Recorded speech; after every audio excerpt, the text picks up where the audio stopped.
Hace varias décadas se viene hablando de un apocalipsis zombie o que los muertos caminan, y con este tema se han creado infinidad de contenido literario y cinematográfico. Se han hecho series televisivas y se creó en torno a este tema una cultura de culto, una especie de fetiche en torno a los muertos vivientes. Ahora, ¿de dónde viene esta creencia? ¿Puede realmente ocurrir que un día los muertos se levanten de sus tumbas y caminen entre los vivos? ¿Serán activos o pasivos? ¿Tendrán conciencia o serán simplemente cuerpos moviéndose por alguna especie de fuerza invisible? En este nuevo podcast, El Tabú de la Muerte, vamos a ir develando, enseñando y educando para poder enfrentar lo que para muchos hoy sigue siendo un misterio y causa de mucho temor y rechazo. Iremos contando relatos, algunas historias verídicas, otras de fantasía, para poder quitar ese velo de temor o rechazo que hay sobre el tabú de la muerte. Este nuevo episodio se titula Los muertos caminan. Corría el año 33 de nuestra era. Todo parecía ser un día normal de aquel entonces, salvo por un evento que estaba ocurriendo. La pena capital tal vez no era algo que llamara la atención. Muchos reclusos eran ejecutados por diferentes motivos, y lo que llamaba la atención hoy era que uno de los condenados era alguien que algunos tenían por el Mesías, el elegido, el Salvador, quien para muchos era alguien que los liberaría del yugo opresor del Imperio Romano. Pero no me quiero detener mucho en este evento, sino en lo que ocurría en paralelo a esto. Como decía anteriormente, parecía un día normal. No tenemos una referencia fehaciente de la época del año, pero por los documentos escritos parecía ser un día soleado, tranquilo, hasta que de pronto ese sol comienza a oscurecerse. Podemos entender que tal vez estaba aconteciendo un eclipse, la luna interponiéndose entre la tierra y el sol, y de este modo las tinieblas, la oscuridad, toman protagonismo de la escena. El terror y el pánico se comenzó a apoderar de cada persona que era testigo de esta escena. Seguido de esta oscuridad, el suelo comienza a moverse. Estaba aconteciendo un terremoto durante un eclipse, de tal magnitud que las rocas se partían y los sepulcros se abrían. Para que entendamos, en este tiempo los sepulcros no eran como los de ahora, que se hace un hoyo en la tierra y se echa un poco de tierra encima. Eran tipo cuevas tapadas por grandes rocas que eran muy difíciles de mover. El sismo provocó que estas rocas se partieran y que los sepulcros quedaran abiertos. Pero esto no fue lo más dramático ni lo más sobrenatural para la época. Lo más llamativo fue que muchos de los muertos volvieron a la vida. Salieron de sus tumbas y caminaban por la ciudad como si hubiesen levantadose de dormir. Literalmente los muertos caminaban, pero a diferencia de las historias de terror que relata el cine o la literatura sobre los muertos vivientes, en este caso volvieron a la vida de forma apacible y benevolente. Mas Jesús, habiendo otra vez clamado a gran voz, entregó el espíritu. Y aquí el velo del templo se rasgó en dos, de arriba a abajo, y la tierra tembló y las rocas se partieron, y se abrieron los sepulcros, y muchos cuerpos de los santos que habían dormido se levantaron, y saliendo de los sepulcros, después de la resurrección de él, vinieron a la santa ciudad y aparecieron a muchos. El centurión y los que estaban con él guardando a Jesús, visto el terremoto y las cosas que habían sido hechas, temieron en gran manera y dijeron: verdaderamente este era Hijo de Dios. La resurrección de Lázaro o Jesús no fueron las únicas. La resurrección de los santos con la muerte y resurrección de Cristo nos dan testimonio de que un día todos volveremos a la vida, unos para vida eterna, otros para segunda muerte y condenación.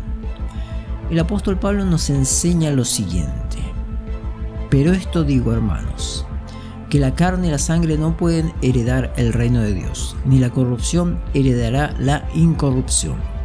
He aquí os digo un misterio: no todos dormiremos, pero todos seremos transformados en un momento, en un abrir y cerrar de ojos, a la final trompeta, porque se tocará la trompeta, y los muertos serán resucitados, incorruptibles, y nosotros seremos transformados. Porque es necesario que esto corruptible se vista de incorrupción, y esto mortal se vista de inmortalidad. Y cuando esto corruptible se haya vestido de incorrupción, y esto mortal se haya vestido de inmortalidad, entonces se cumplirá la palabra que está escrita: sorbida es la muerte en victoria. ¿Dónde está, oh muerte, tu aguijón? ¿Dónde, oh sepulcro, tu victoria? Ya que el aguijón de la muerte es el pecado, y el poder del pecado la ley. Mas gracias sean dadas a Dios, que nos da la victoria por medio de nuestro Señor Jesucristo. Así que, hermanos míos, amados, estad firmes y constantes, creciendo en la obra del Señor siempre, sabiendo que vuestro trabajo en el Señor no es en vano. Vivimos en este cuerpo que sería como el envase. Lo que vale es el contenido. El apóstol habla de que es necesario que esto corruptible se vista de incorrupción, y esto mortal se vista de inmortalidad. Tenemos que entender que a lo que mayor cuidado le tenemos que dar es a nuestra alma. Lo que no podemos permitir que se corrompa es justamente ella, nuestra alma, nuestro corazón, nuestros pensamientos, que es lo que seguirá viviendo. Debemos anhelar resucitar, no para volver a caminar sobre esta tierra, sino para vivir eternamente junto a nuestro Dios y Salvador. El cuerpo es simplemente la cobertura, lo desechable, que vino de la tierra y a la tierra volverá, pero el alma, el espíritu, que no es de acá, debemos cuidarla de tal manera que el día de mañana vuelva a nuestro Señor.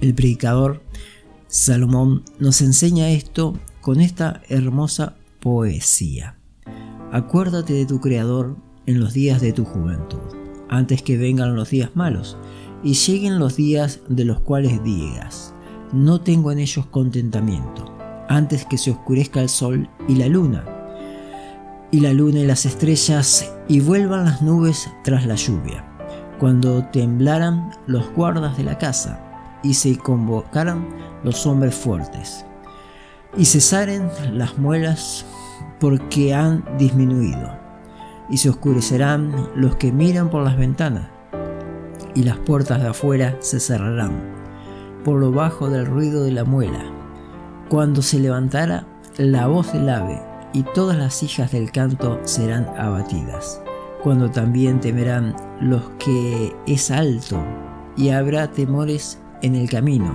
y florecerá el almendro, y la langosta será una carga, y se perderá el apetito, porque el hombre va a su morada eterna, y los endechadores andarán alrededor por las calles, antes que la cadena de plata se quiebre y se rompa el cuenco de oro, y el cántaro se quiebre junto a la fuente, y la rueda sea rota sobre el pozo, y el polvo vuelva a la tierra como era, y el espíritu vuelva a Dios, quien lo dio. El polvo vuelve al polvo y el espíritu a Dios. Ahora, ese cuerpo que yace en el polvo, ¿se volverá a levantar? ¿Podrán los muertos caminar? Como aconteció con Lázaro, con Jesús y los que resucitaron con la muerte de Cristo, así también volverá a pasar cuando Cristo vuelva. Como nos dejó escrito el apóstol Pablo en la carta a los tesalonicenses: tampoco queremos, hermanos, que ignoréis acerca de los que duermen, para que no os entristezcáis como los otros que no tienen esperanza. Porque si creemos que Jesús murió y resucitó, así también traerá Dios con Jesús a los que durmieron en él.